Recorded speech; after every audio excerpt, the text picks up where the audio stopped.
Welcome to Street Knowledge with Chris Graham.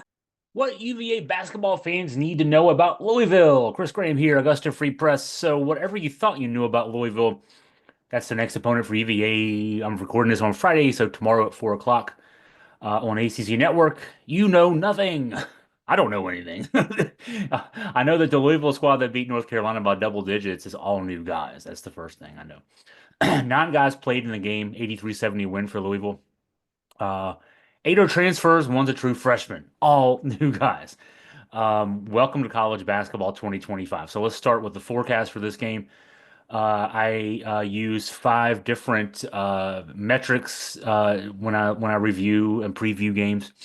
All five have Louisville winning this game by between 1 and 4 points. Ken Palm, Louisville 66-64. Evan Maya, Louisville 69-65. Bart Torvik, Louisville 63-62. Haslametrics, Louisville 65-62. And ESPN's BPI has Louisville as a plus zero point 0.6 point favorite. So plus 0.6 point favorite, yeah. So less than a point favorite. New players, new coach. The coach is new too. Pat Kelsey took two Winthrop teams to NCAA tournaments. Then he took Charleston to two NCAA tournaments. In fact, his last two teams going 58-12, based in the CAA. He likes to play fast. Louisville is averaging 69.2 possessions per game, which is actually down from what he was at when he was at Charleston. So just keep in mind, he wants the game to go faster than what he's already doing. He also likes his team to jack up a lot of threes. Louisville averaging 32.0 three-point attempts per game. That's eighth nationally. It's a lot. They don't make many of them less than 30%, 29.5%, ranking 334th, but they shoot more threes than twos. And the theory, obviously, is you just jack up a lot of threes and eventually someone will go in. So it could be a streaky team. The win over North Carolina, 83-70 on Wednesday. Previous game before that was a 2-point win over Eastern Kentucky last week. So, if the threes are raining, they can beat anybody. If they're not going in, they can lose to anybody, or at least play even a guarantee game really close, much closer than expected. The rotation, Kelsey will go with a four-guard lineup roughly 40% of the time. That's, 15, 17 minutes a game. The guy getting the most minutes as a small ball four. That's where I'm going to start, not with the leading scorer, but the small ball four is a 6'6" Colorado transfer, Javon Hadley, averaging 10.1 points, 7.9 rebounds per game. So for a 6'6" guy playing the four gets a lot of rebounds. And he did that at Colorado too. So he's a consistent guy in terms of being a smaller guy who can get some boards. And he's a better shooter from three than he's shown this season. Season only shooting 26.7%. He was a 41.7% shooter last year at Colorado. So you got to think that'll come around eventually. When Kelsey goes big, he'll have 6'11 senior Noah Waterman and 6'11 sophomore James Scott playing side by side. He'll start those two guys, but then he'll go four guard an awful lot, in between. But Waterman averages 7.7 points, 4.6 rebounds. Scott averages 6.6 points, 5.6 rebounds. And the thing about Scott that'll stand out to you, it was not a typo, so I'm not saying anything out loud that's wrong either. 84.8% from the field. 84.8%. Now, obviously, that means he gets a lot of shots at the rim. He's 33 of his 46 attempts this season are at the rim. He's 30 for 33 on those. He can finish. And in the paint, he's 9 for 11 on short jumpers. He shot two three-pointers this season for some reason. If you're that good around the rim, just do what you do. But anyway, you got to watch him on offensive rebounds, on back cuts and that kind of thing. Not necessarily a guy that's going to post you up, but he's going to be a guy that when it's in his hands and he's putting it up, it's going to probably go in. The backcourt is explosive. 6'2 senior Chucky Hepburn, 15.9 points, 5.4 assists a game. Shoots 47% from the field, 33.3% from three. Another 6'6 senior and JMU transfer. You might remember this name, Terrence Edwards, 14.1 points a game. And 6'2 senior Rain Smith, 13.4 points a game. Shoots 37.5% from three, does Smith there. So how does Virginia match up in this one? I mentioned Kelsey has been starting Waterman and Scott lately, even though he'll then go four guard a lot within the context of his game plan, his rotation plan. But for the Carolina game, he gave each good minutes. Waterman got 30, Scott got 25. So that still means, though, even he's got two other guys who get some time in the post. Connie Ruth's a 6'8" freshman, and he got 10 minutes off the bench in the Carolina game. And then 6'10" senior Frank Anselm Ebay got 4 minutes in that game. That's still point, even in that game against a bigger Carolina team. Kelsey went with a four guard lineup only for about 11 minutes. That's going to have to be something to monitor. Ron Sanchez, UVA coach, had some success going three guard against four guard NC State on Tuesday in Virginia's 70-67 win. He got some good looks with the matchup disadvantage for 6'8" junior forward Elijah Saunders. Had 22 points in that game, 14 in the second half. He was 7 from 9 from the floor, 7 of 8 at the line. And when the looks were coming for him, and State had to adjust. That got some looks for the guys on the perimeter. The threes started falling. So that was because he was able to take advantage. Saunders was able to take advantage of his matchup at that four spot. Another thing to monitor is what Sanchez does at point guard. After benching Day Ames, after giving him 9 minutes in the win, it was not an injury. We talked with Team AFP talked with a UVA basketball spokesperson after the game. It was a coach's decision. So we'll see if Ames is he's going to be available. He wasn't injured, but how much does he get used in this game coming up on Saturday? Sanchez decided to go with Andrew Rohde as his primary point guard and really a point guard by committee approach. Rohde had a good game, 11.7 assists, no turnovers in 36 minutes, went all 20 minutes in the second half.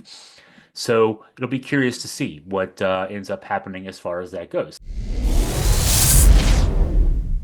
Update on point guards Christian Bliss and Dante Harris. Chris Graham here, Augusta Free Press. The most asked about guy among the UVA basketball fan base right now is Christian Bliss, the 6'4" redshirt freshman point guard. A day doesn't pass, at least had not passed in a while, where I didn't get at least one email from somebody saying, what is up with Christian Bliss? He came to UVA last year, redshirted. The plan was all along for him to redshirt. Then he suffered a foot injury during the season because, of course, he was practicing with the team. Had to have surgery eventually on his ankle.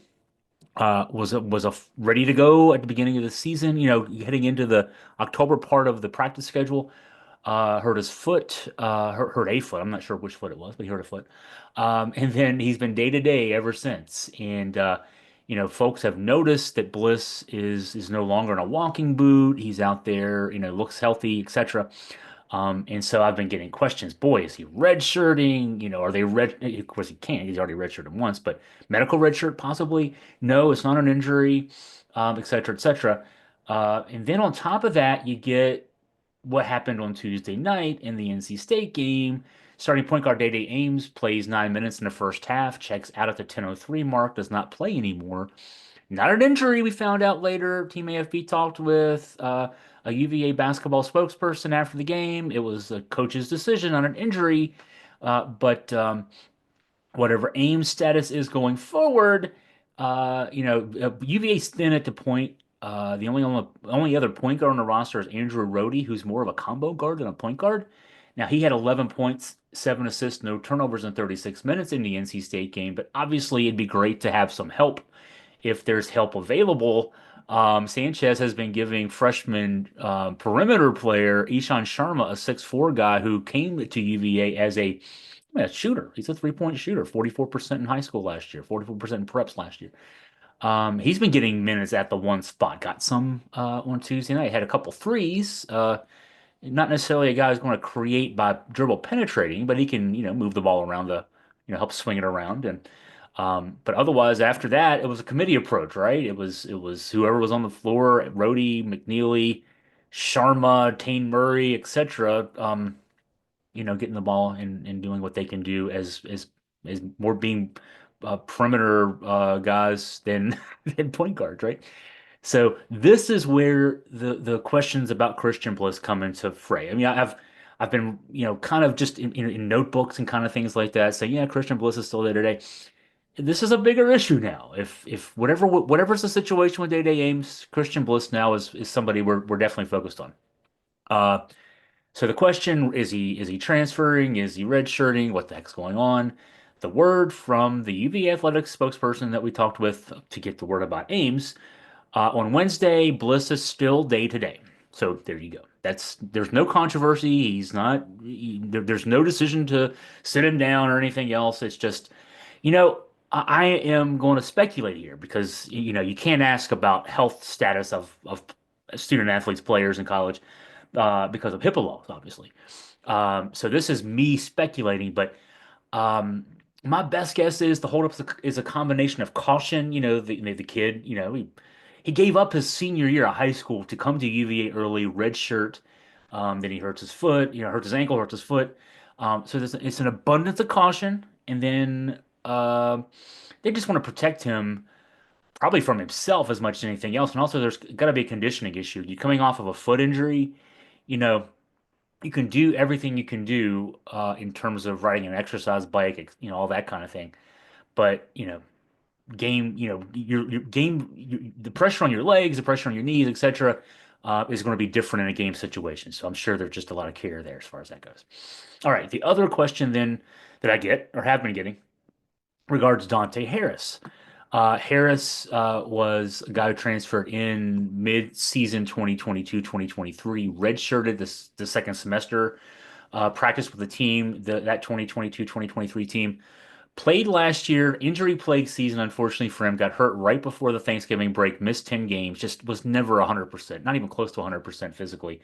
Harris, the point guard from Georgetown, had a couple good years at Georgetown. Then last year, just his numbers weren't good, but it was injury related.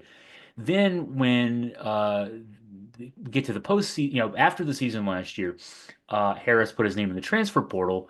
Apparently didn't get any good offers. Took his name out of the portal. Stayed at Virginia. He was enrolled at Virginia in the fall semester, but was not part of the basketball program. Now he did practice with the basketball program. I did confirm this with the UVA basketball spokesperson that I mentioned a couple times in his podcast. Um, so he practiced with the team, was not a member of the team.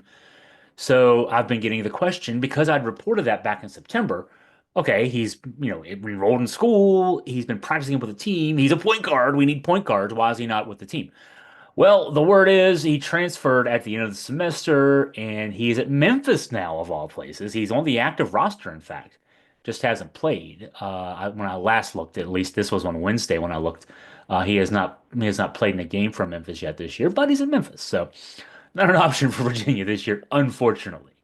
Um, all right, so there's your updates on Christian Bliss and Dante Harris, and actually a little bit of an update there on Day-Day Ames for those who've somehow missed that on that news.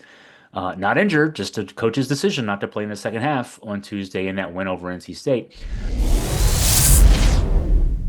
Ron Sanchez is not focused on what happens 3 months from now. Chris Graham, Augusta Free Press. So the UVA basketball staff is obviously aware that an effort is well underway to identify and get into place the next full-time head coach, whether it's the internal candidate, Sanchez, or someone from the outside. The word ahead of Tuesday's ACC home opener with NC State, the Virginia 70-67 win, which featured a nice comeback. Virginia was down 14 at the beginning of the second half, and then actually led by 12 before holding on to win by three. The word before the game to us in the media room is that the staff is approaching each game sort of like it's a national championship game, must win. I mean, they're not saying that publicly, and you'll hear more about that in a second. But I mean, obviously, if you're coaching like your hair's on fire, it's because your job's on the line. Uh, this all comes on the heels of what we've been reporting here at AFP about a search committee beginning to vet potential permanent replacements for Tony Bennett, who retired 2 weeks before the tip to the 2024-2025 season. Bennett, of course, pushed Sanchez, his right-hand man, into the head coaching role on an interim basis at that time. Now, Sanchez is certainly a candidate for the job. The feeling with the 8-5 start, though, is with double-digit losses to three top 25 teams, a 1-1 record so far in the ACC, is that has opened the door more to outside candidates than had been maybe expected at the beginning of the season. This was the Virginia team that the ACC media had predicted to finish fifth in the ACC this year. That seemed to sort of portend, an NCAA tournament type season for this team. Right now, that's very much not the case. When you're 8-5 and 1-1 in the ACC and your NAT ranking is below 100, you're very much on the outside looking in as far as NCAA is concerned. The names that have been floated to me from the search committee, I wouldn't say by the search committee, but I've gotten word from well-informed sources about what the search committee is up to. they're floating a list of some names, including some big-time candidates like Purdue's Matt Painter, Marquette Shaka Smart, and some intriguing prospects like Bucky McMillan at Samford, Bob Ritchie at Furman, Drew Valentine at Loyola Chicago, and kind of a mix of in between. Because Sanchez is an interim coach, Virginia can actively reach out to candidates. If you have a head coach on staff who's under contract, and the contract isn't coming to an expiration date at the end of that season, you can't really go. I mean, it'd be tampering. You can't go out and talk to these other candidates actively um, through their agents and engage interest and that kind of thing. You'd be violating the terms of the contract with your guy, right? So, but because Virginia can get that head start because Tony Bennett is gone and Ron Sanchez is interim, the Virginia job was already going to be one of the top jobs, if not like one or two, in this coming off season. I mean, Virginia with six ACC regular season championships in the last 11 years, two ACC tournament titles, the national championship just in 2019, just 5 years ago. I mean, that was going to be an attractive job already. And now the fact that Virginia can, the search committee can get way out ahead of the curve makes it so that, I mean, the goal here is whether it's Sanchez or someone else, Virginia's got the person in place that they want. And money's not going to be an object from what I'm being told. So there you go. All right. So I'll lay all that out because I've kind of gone over that already last week, in columns and also on a video and a podcast. But just to preface this time, there was preface for what Sanchez had to say after the UVA comeback win over NC State. He was asked about whether or not this was sort of it's been a make or break week for this UVA team because, the NC State win, the game with Louisville at home tomorrow, and then coming up soon, Virginia's got that really weird road trip where they'll pretty much spend the whole week on the West Coast. Virginia's the only school in the ACC that got screwed in this way with games with Stanford and Cal back to back. What it is. So, being away from home for a whole week on the other side of the continent, you obviously need to get as many wins as you can get before you have to do that trip. It's not going to be an easy trip to make.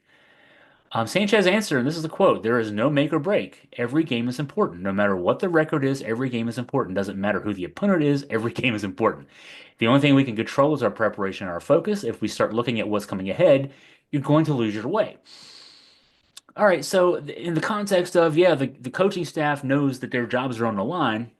The only thing you can do is what Sanchez says you're doing there. You can't you got to coach every game like you're going to win it, and you do that anyway. But yeah, you got to get the kids prepared. You got to keep the kids' heads in place. And it's January 3rd as I'm recording this now. 2 games into the ACC season. There's 18 more to go.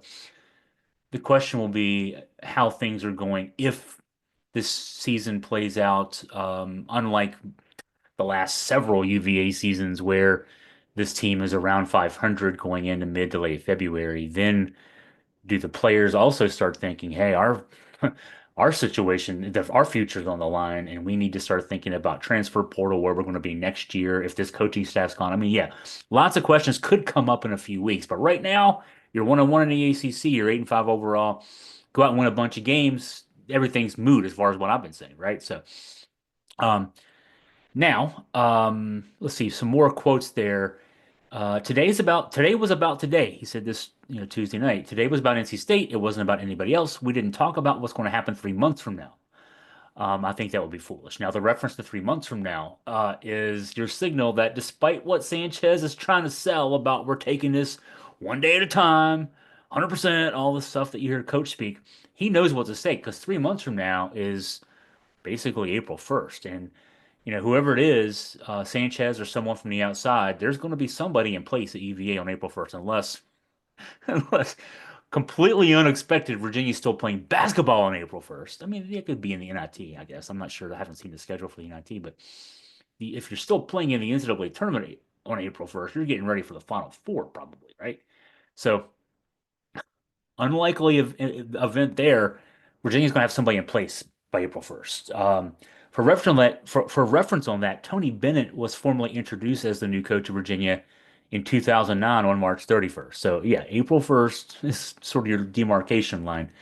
Sanchez and his team have 18 more games. I mentioned between now and then, a lot's going to happen. I mean, April 1st, 3 months away, we'll be playing, MLB will be playing baseball. The Virginia baseball team will be halfway through its season on April 1st. That's a lot. It's going to happen between now and then. Final quote here from Sanchez. We don't focus on things we cannot control tomorrow. Only thing we can control is our attitude, our energy, our attention to detail, and my commitment to helping those kids on the floor today for this very specific game. I'm not worried about tomorrow. Okay, he is, but he's got the right approach. Okay, so if you're watching to this, listening to this on Friday, January 3rd, or before 4 o'clock on Saturday, January 4th, yeah, we've got UVA Louisville live coverage from JPJ. Games at 4 o'clock tomorrow, 4 o'clock Eastern time, that is. So we'll have live coverage during the game. We'll, of course, have post game after. Check us out on AugustaFreePress.com.